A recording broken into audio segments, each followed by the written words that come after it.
Hello everyone, welcome back to my channel. ये mistake that change our life का part 4 है। Last part में हमने देखा था कि लांगवांग जी ने विंग को अपनी कॉन्क्यूपाइन बनाने के लिए बोल दिया है। वैसे लांगवांग जी नहीं, लान कुरैन का फैसला था। लांगवांग जी ने विंग के दोनों डिसीजन की वो उसके भाई और लियू सेन की शादी करवाएगा और उसके क्लाइंट को भी वही सारे राइट्स मिलेंगे जो उसकी बाकी कॉन्क्यूपाइंस को मिल रहे हैं। तो ये बोल के वो वहां से चले गए थे। अब हॉल में बाकी सब लोग खड़े हुए हैं। तभी जैन सैन्या आगे आते हैं और लाइन कुरैन से बोलते हैं, माना कि आपने ये एक पनिशमेंट के कारण विंग को अपनी मतलब लांगवांग जी की कॉन्क्यूपाइन डिक्लेयर किया है, लेकिन जैसे बाकी सब ओमेगास अपने अल्फा से जब उनकी शादी होती है या अगर वो कॉन्क्यूपाइन भी बन रहे होते हैं तो जिस तरीके से डॉरी जाती है, उनके घर से एक तरीके से विदाई होती है, वो चाहते हैं कि वांग जी जब विभूषण को लेके जाए तो वो भी वो सारे रस्म फॉलो करें। तभी लान कुरैन गुस्से में बोलते हैं, ये कोई शादी नहीं हो रही है जो हम डोरी लेके जाएं। पहली चीज, लाइन क्लैन कभी डोरी नहीं लेता। दूसरी बात, आपने जैसे कहा ये एक पनिशमेंट है, इसलिए आप ये सब चीजें विभूषण के साथ नहीं होंगी। विभूषण हमारे साथ अभी जाएगा। ये बात सुनने के बाद एकदम से मैडम यू, जैन सैन्या, यानली, जंचा सब लोग बहुत अपसेट हो जाते हैं कि उन्हें क्या मौका भी नहीं मिलेगा उनके भाई को विदाई देने का। तभी एकदम से न्यू सेन आगे आते हैं और अपने भाई की तरफ बढ़ते हैं, नी मिंजू की तरफ। वो उनसे बात करना चाहते थे या कुछ करना चाहते थे और लान कुरैन लान सिचैन ये देख लेते हैं। तो लान सिचैन आगे बढ़ते हैं लान कुरैन के पास और बोलते हैं कि आप ठीक कह रहे हैं अंकल, हम वो कुछ भी ऐसा नहीं करेंगे जो बाकी ओमेगास के विदाई के टाइम पे होता है, लेकिन कम से कम हमें इन्हें 2 घंटे तो दे देने चाहिए ताकि ये लोग आखिरी बार एक दूसरे से मिल सके। हम सब जानते हैं एक बार विभूषण लैंड क्लैन चले गए तो शायद वो दोबारा जैन क्लैन नहीं आ पाएंगे, इसलिए आप एक बार उन्हें इन्हें कुछ टाइम फैमिली टाइम दे सकते हैं। लान कुरैन सिचैन की बात मान जाते हैं और वहां से बिना कोई हाँ ना करे निकल जाते हैं, लेकिन लान सिचैन समझ जाते हैं कि इसका मतलब अंकल की हाँ है। धीरे धीरे उस हॉल को जैसे ही कुरैन बाहर जाते हैं, बाकी सब लोग जैन क्लैन लीडर और मू क्लैन लीडर, उनका जिन और उनकी चारों कॉन्क्यूपाइंस वो भी वहां से निकल जाती है। अब हॉल में सिर्फ रह गए हैं लान सिचैन, नी मिंजे, नी हुसैन और ये सब। तभी एकदम से नी हुसैन पहले अपने ब्रदर के पास जाता है जो अभी भी अपने घुटनों पे बैठे थे, उनके सामने घुटनों पे बैठ जाता है और अपने भाई के सामने हाथ जोड़ के रोने लगता है। ब्रदर मुझे माफ कर दीजिए ब्रदर, मैं नहीं जानता था ये सब हो जाएगा। ब्रदर आप मेरा यकीन कीजिए ब्रदर, मुझे सचमुच में एक लेटर मिला था, ये एक साजिश है ब्रदर, आप मेरी बात पे भरोसा कर सकते हैं। नी मिंजू बिल्कुल भी अपने भाई से कोई बात नहीं करते, वो खड़े होते हैं और तुरंत जंजा के पास चले जाते हैं और जंजा के सामने खड़े होकर बोलते हैं, मैं ये जानता हूँ कि तुमने वो लेटर नहीं भेजा था। मैं ये भी जानता हूँ कि आज मेरे भाई की बेवकूफ़ी की वजह से तुम्हारा भाई इतनी बड़ी मुसीबत में फंस गया है। मैं बहुत अच्छे से जानता हूँ विभूषण को। विभूषण मेरा ही स्टूडेंट था जब वो न्यूक्लैंड में आया था। मैं जानता हूँ विभूषण कभी ऐसी हरकत नहीं करेगा कि तुम्हारे नाम का झूठा लेटर मेरे भाई को भेजे। ये किसी और की साजिश है, मैं ये अच्छे से समझ चुका हूँ, लेकिन मेरे भाई की बेवकूफ़ी की वजह से तुम्हारे भाई को सजा मिली, मैं उसके लिए हाथ जोड़ के तुमसे माफ़ी मांगता हूँ। बेचारे नीम मिंजू हाथ जोड़ के जंजा के सामने खड़े हो जाते हैं। जंजा तुरंत उन्हें रोक लेता है और कहता है, आप मेरे सिर्फ बड़े भाई की तरह नहीं हैं, बल्कि मेरे एक टाइम पे गुरु भी थे। आप मेरे सामने ऐसे मत झुकिए। मैं जानता हूँ दगा कि आप कितने स्वाभिमानी हैं। आज आप मेरे सामने झुक रहे हैं तो मैं समझ सकता हूँ कि आज आपका दिल कितना दुखा होगा। तभी दोबारा से नीमिंजू बोलते हैं, मैं जानता हूँ मेरा भाई बेवकूफ है, थोड़ा शरारती है, तुम भी एक बड़े भाई हो, तुम्हें भी पता होगा बड़े भाई को कितनी चिंता होती है अपने छोटे भाई को लेकर। मुझे भी मेरे भाई की चिंता थी, मैंने उसके लिए एक अच्छा फैसला ही करने की सोची थी, लेकिन शायद मैं थोड़ा जल्दबाजी कर गया। लेकिन अब मैं तुमसे हाथ जोड़ के अपने भाई के लिए बोलता हूँ कि तुम उससे शादी कर लो। जितना उसकी बेइज्जती और जितनी उसके कैरेक्टर पे उंगलियां उठी हैं, उसके बाद तुम्हारे अलावा शायद कोई और उससे शादी वैसे भी नहीं करेगा। तुम उससे शादी कर लेना और उसका ध्यान रखना। बस मैं तुमसे यही कहना चाहता हूँ। तुमने कहा मैं तुम्हारा एक टाइम पे टीचर था, तो एक टीचर की अपने स्टूडेंट के लिए एक रिक्वेस्ट मान लो। तुरंत जंजा उन्हें रोकता है और बोलता है, आप मुझसे रिक्वेस्ट मत कीजिए। आप वैसे भी मेरे भाई ने सबके बीच में बोल दिया है कि मैं नी हुसैन से शादी करूँ, तो मैं वो शादी करूँगा। आप चिंता मत कीजिए, मैं और नी हुसैन शादी करेंगे और मैं उन्हें अपने प्लान की जैसे मेरी मदर को जो रिस्पेक्ट मिलती है वही रिस्पेक्ट आपके भाई को भी मिलेगी। लेकिन मैं भी आपसे एक रिक्वेस्ट करना चाहता हूँ। मैं जानता हूँ यहाँ से जाके विभूषण के साथ लैंड क्लैन में कुछ अच्छा होने के चांसेस बहुत कम है। उसके साथ बुरा ही होगा और उसे गुनहगार की तरह ही ट्रीट किया जाएगा। मेरा भाई बहुत शरीफ है, सीधा है, अपने से पहले दूसरों के बारे में सोचता है। उसने आज भी यही करा, अपने से पहले अपने दोस्त नी हुसैन और मेरे क्लैन के बारे में सोचा, मेरे बारे में सोचा। इसी कारण आज उसे के साथ ये हो रहा है। विभूषण जो पीछे खड़ा हुआ था वो अपनी भाई की बात सुन के मुंह नीचे करके रोने लगता है, क्योंकि उसकी बात सच भी है। उसका भाई सही कह रहा है, उसने जो करा है वो अपने लिए नहीं, उसके क्लैन के लिए ही करा है। तुरंत जानली जाके अपने भाई को गले लगा लेती है। चंचा फिर कंटिन्यू करता है, इसी कारण मैं ये भी जानता हूँ कि वो वहाँ एक राज घराने में जो साजिशें चलती हैं उसके बारे में कुछ नहीं जानता। इसी कारण मैं आपसे एक रिक्वेस्ट करना चाहता हूँ कि प्लीज आप वहाँ पे जिस तरीके से आप अपने छोटे भाई नी हुसैन का ध्यान रखते थे, मेरे भाई का भी उतना ही ध्यान रखिएगा। मैं आपके भरोसे मैं अपने भाई को लैंड क्लैन में भेज रहा हूँ। तभी नीमिंजे तुरंत बोलते हैं, मैं आज तुमसे एक ब्लड प्रॉमिस करता हूँ। ब्लड प्रॉमिस मतलब आप एक तरीके के खून का हाथ पे कट करके खून से कसम लेते हैं, अगर वो कसम टूटते तो आपकी डेथ हो जाती है। तो नीमिंजे आज वो ब्लड प्रॉमिस कर रहे हैं जंचा से। आप मैं तुमसे प्रॉमिस करता हूँ कि मैं अपनी जान लगा दूंगा, लेकिन तुम्हारे भाई की जान का और उसकी इज्जत का पूरा ध्यान रखूंगा। दोनों एक दूसरे से प्रॉमिस करें। ये दोनों भाई बहुत दुखी हैं अपने छोटे भाई के लिए। नीमिंज दुखी हैं क्योंकि वो जानते हैं नी हुसैन बहुत सीधा और शरीफ था, वो बेचारा फंस गया किसी की साजिश में। वहीं जंजा दुखी है क्योंकि उसका भाई बिना किसी बात के उस सजा को भुगतेगा जिस गलती उसने करी ही नहीं है। हम सब लोग वांगी के बारे में अभी सब नेगेटिव ही सोचते हैं। उन लोग यही सोचते हैं कि वांगी बहुत ज्यादा कोल्ड हार्टेड है, बहुत ज्यादा हार्टलेस है, उसके पास अपने इतने भोले शरीफ भाई को भेजना जंजा के लिए आसान नहीं है। वो भी बेचारा बहुत दुखी है। वो नहीं बल्कि मैडम यू भी काफी दुखी है। मैडम यू आगे आती हैं और तुरंत बोलती हैं नी मिंजू से, मैं जानती हूँ आपको लग रहा होगा कि आपके भाई की वजह से हमारे पूरे क्लाइंट के साथ जो हुआ है हम उसके साथ कुछ गलत ना करें, पर मैं आपसे वादा करती हूँ अगर वो जंचा का ओमेगा बनेगा तो उसे वो सब रिस्पेक्ट और सम्मान मिलेगा जो एक ओमेगा को हमारे क्लैन में मिलता है, और वो तो फ्यूचर सेक्ट लीडर के ओमेगा है, तो उसे उतनी ही रिस्पेक्ट मिलेगी जितनी मैडम जैन को मिलनी चाहिए। मैडम यू बोलती है।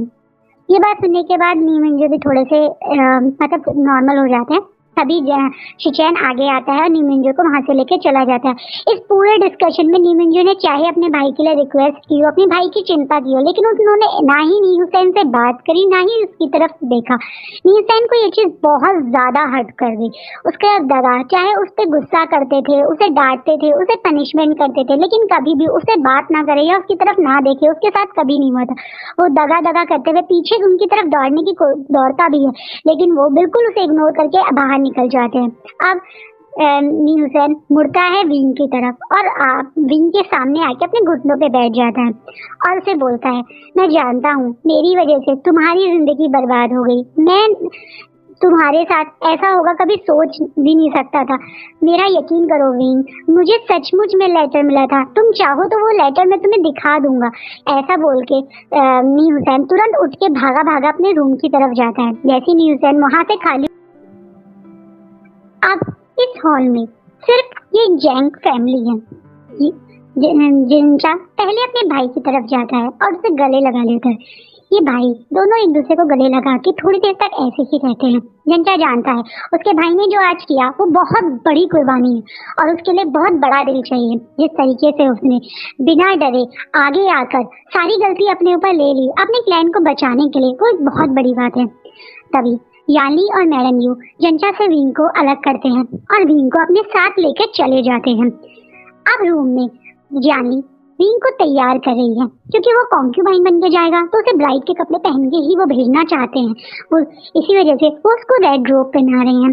वैसे तो इस समय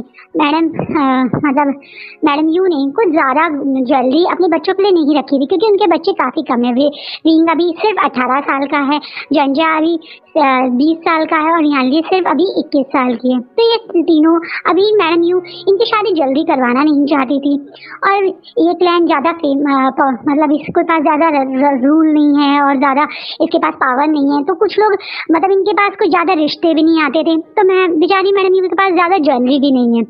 उनके पास जो भी ज्वेलरी है वो विंग को उन ज्वेलरी से तैयार करी, यानी प्यार से अपने भाई को तैयार करी। उसने बहुत हल्का सा अपने भाई को मेकअप करा है, लिपस्टिक लगाई है, मतलब उसे ब्राइड बनाने की जो वो चाहती थी। वो एक टाइम अपने भाई को रेडी करे, उसे ब्राइड बनाए, वो बेचारी बना रही है। लेकिन इस तरीके से इस सिनेरियो में इस तरीके से विंग को ब्राइड बनाएंगे ये ना मैडम यू चाहती थी ना ही याली चाहती थी। मैडम यू विंग को ज्यादा प्यार लाड नहीं करती थी, लेकिन हाँ वो विंग के साथ ये हो जाए ये भी नहीं चाहती थी मैडम यू। तभी विंग के हाथ को अपने हाथ में लेती है और विंग से कुछ बातें करती है। मैं जानती हूँ आज जो तुम्हारे साथ हुआ है वो बहुत बड़ा बदलाव है तुम्हारी लाइफ में, लेकिन तुम एक चीज याद रखना, तुम एक ऐसे पावरफुल ओमेगा हो जो किसी को भी अपने साथ कंट्रोल कर सकते हो। तुम्हें अब तक आइडिया हो गया होगा तुम्हारा ये रियल प्योर ब्लड ओमेगा होने की वजह से ही तुम्हें जीवन मिला है, दोबारा ये जीवन मिला है। इस बात को तुम याद फायदा जरूर उठाना। मैं आज तक तुम पे गुस्सा करती थी कि तुम बहुत ज्यादा नादान हो, बहुत ज्यादा शरारतें करते हो, पर मैं तुमसे एक बात जरूर कहूंगी। एक बात थी जो मेरे मन में हमेशा रहती थी कि तुम बहुत ज्यादा सुंदर हो। मुझे डर था कि लोगों की तुम्हारे ऊपर गंदन नजर होगी। वैसे आज तक तुम्हारे साथ अभी कुछ ऐसा नहीं हुआ है, पर मैं जानती हूँ अब तुम उस दुनिया में जा रहे हो जहाँ बहुत खराब बहुत गंदे लोग भी होंगे। तुम्हें अपने आप को वहाँ अपने आप सेव करना है। तुम्हारा अल्फा या ये कह दिया जाए किंग लांगवांगी तुम्हें वो प्रोटेक्शन शायद ना दें, लेकिन मैं चाहती हूँ कि तुम्हें जो हमने यहाँ सिखाया है एक स्ट्रॉन्ग वॉरियर जो तुम हो, तुम वैसे ही बन के रहना। तुम अपने आप को किसी भी समय कहीं भी अब सेव कर सकते हो और वो चीज अपने अंदर रखना। अपने अल्फा के भरोसे मत रहना। दूसरी चीज, तुम इतने सुंदर हो, तुम दिल से बहुत सुंदर हो, सिर्फ शरीर से नहीं तुम्हारा दिल भी बहुत सुंदर है और मुझे यकीन है तुम किसी को भी अपने प्यार में डाल सकते हो, किंग लांगवांगी को भी। मैं तुमसे इसलिए ये कह रही हूँ कि मैंने तुमसे दिल से नफरत करने की कोशिश करी थी। मैं तुमसे बहुत चिढ़ती थी, मैं चाहती थी कि मैं तुमसे दिल से नफरत करूं, पर मैं नहीं कर पाई तुम्हारे इस साफ प्यारे दिल की वजह से। और मुझे यकीन है कि लांगवांगी भी तुमसे नफरत नहीं कर पाएंगे। वो भी जब तुम्हें सच्चा दिल देखेंगे तो वो तुमसे उतना ही प्यार करेंगे जितना हम सब करते हैं। मैडम यू की मुंह से ये बात सुन के याली पीछे खड़ा जंजा और जनकन्या जो भी एक बॉक्स लेकर आए थे विंग के लिए, वो भी रोने लगते हैं। ये बात सच है, मैडम यू विंग को ज्यादा प्यार नहीं करती थी, लेकिन वो विंग से कभी नफरत भी नहीं कर पाई। विंग की मासूम आदत चुलबुला नेचर हमेशा मैडम यू को गुस्सा दिलाता था, लेकिन उतना ही उस पर प्यार भी दिला देता था। अब जैन फैमिया जो पीछे एक बॉक्स लेके खड़े थे वो आगे आते हैं। ये बॉक्स अभी थोड़ी देर पहले उन्हें लैंड शिचैन देके गए थे, क्योंकि वो विंग अब लांगवांगी की कॉन्क्यूबाइन बन रहा है, तो वो एक पिन होती है हेयर पिन, वो लैंड प्लान की साइड से विंग के लिए आई है, तो वो हेयर पिन देने आए थे दोनों। वो उनके बालों में वो हेयर पिन लगवाते हैं, यानी अपने भाई के हेयर पिन लगाती है और फिर वो एक वेल उठा के अपने भाई को लगाने देती है, लेकिन तुरंत विंग वो हाथ पकड़ लेता है। अब बोलता है सीजे आप मुझे ये वेल मत लगाइए। आपने शायद सुना नहीं, लांग वांग जी मुझसे शादी नहीं करेंगे। और अभी जो मैडम नीयू ने मुझसे कहा, उसके बाद मुझे भी लगता है कि मुझे बिल्कुल किसी तरह की कोई झूठी उम्मीद या कोई फॉल्स होप अपने हस्बैंड से नहीं रखनी चाहिए। जब वो मुझसे शादी ही नहीं करेगा तो फिर ये वेल कौन उठाएगा? वो मैं उसकी एक कॉन्क्यूपाइन बन के जा रहा हूँ सीजे। ये रेड रोब आपने मुझे पहनाए, इसलिए मैंने प्यार से आपका दिल रखने के लिए पहन ली, वरना उसे कोई फर्क नहीं पड़ता अगर मैं ब्लैक रोब में भी उसके साथ जाता। आप ये वेल मुझे मत लगाइए। वी जो हमेशा मजाक करता था कि वो एक बार अपने अल्फा के लिए वेल लगा के रेडी होके बैठेगा, उसका अल्फा उसके वेल उठाएगा, इस टाइप की फैंटेसी करता था। आज वो बिंग बहुत ज्यादा अपसेट है, बहुत उसका दिल टूटा हुआ है। उसे लांग वांगी से कोई होप नहीं है, ना ही वो लांग वांगी से इस समय कोई प्यार की मतलब उसके लिए वो प्यार वाली फीलिंग लाना चाहता है। इसी वजह से उसे साफ मना कर दिया कि वो लांग वांगी के लिए ये वेल नहीं लगाएगा। मैडम यू जिन्होंने खुद विंग को इसलिए बोला है कि उसे कोई अपने अल्फा से उम्मीद नहीं रखनी चाहिए, उसे खुद अपने आप को स्ट्रॉन्ग बना के रखना चाहिए, वो भी विंग का साथ देते हुए यानली से वो इशारों में वेल हटाने को बोलती है और यानली भी वो वेल हटा देती है।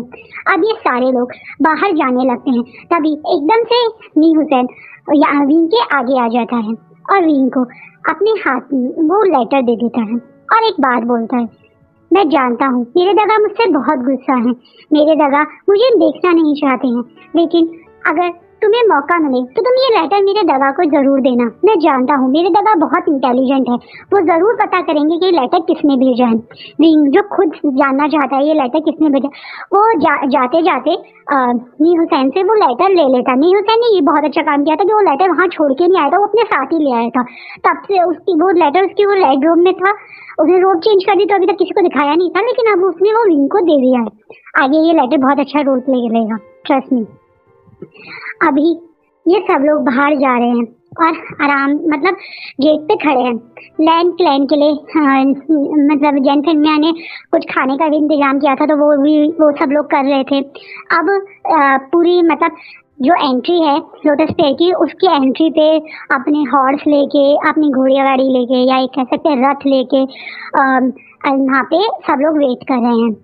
नी मिंजो जो आज तक शायद अपनी पूरी लाइफ में कभी किसी रथ में बैठ के नहीं गए होंगे, वो मैंने बोला ना वो है तो बीटा पर वो बिल्कुल अल्फा की तरह रहते हैं, तो वो भी वो बाकी बीटा की या ओमेगा की तरह रथों में बैठ के ट्रेवल करना पसंद नहीं करते हैं। तो इस वजह से आज वो पहली बार रथ में बैठे हैं। एक तो वो बहुत ज्यादा अपसेट है, आज वो बहुत दुखी हैं। दूसरा वो विंग को अकेले नहीं बैठना देना चाहते किसी के भी साथ, वो चाहते हैं कि वो विंग के पास बैठे हैं, वो विंग से कुछ अकेले में बात करना चाहते हैं लाइन के लाइन पहुंचने से पहले। तो वो विंग का वेट कर रहे हैं अपने रथ के पास।